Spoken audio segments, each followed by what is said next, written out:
Hanover Square Press and HarlequinAudio present Isaac's Song, a novel by Daniel Black, performed by J.D. Jackson.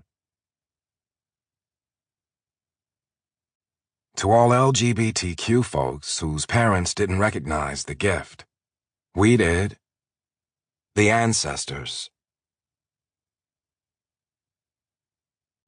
The day my father died, a flock of red cardinals gathered in a tree outside my bedroom window. They chirped and shifted like fire. Mr. Charlie, Daddy's best friend, called with the news, and I listened with my eyes closed, trying not to tremble. He extended condolences, and I thanked him graciously. The birds continued their performance, tweeting and leaping with excitement. When he hung up, I clutched the receiver to my chest as if it were Daddy's heart. I hadn't planned to cry. Hadn't imagined I would crumble on this day. My father never meant much to me. We weren't close. We didn't speak often. I'd call him on his birthday if I remembered, but if I didn't, it didn't matter. We had built mutually exclusive lives that didn't allow or invite intimacy. Yet, much to my surprise, when I hung up the phone, I buried my face in a pillow and wept. At the funeral home, I paused before viewing him, not wanting the image to linger in my mind, but then I exhaled and stared at Dad's still, ashy face. He lay in a dark brown suit I'd never seen, white shirt, and tie of the exact same muddy color. His fingernails were clean and clipped, something else I'd never seen, and his salt and pepper beard lay cropped and nicely shaped beneath high cheekbones. I thought he looked nice. Even the frown lines in his forehead were gone. It was his body, but not his spirit. There was no intensity, no urgency of expression, nothing that made me self-conscious.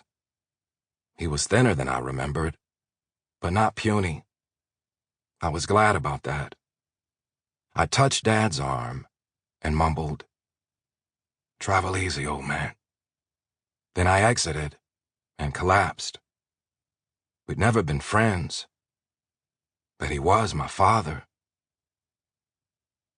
We buried Dad in Arkansas next to his brother Uncle Esau, at the base of a big, pretty, ancient-looking oak tree in the community cemetery.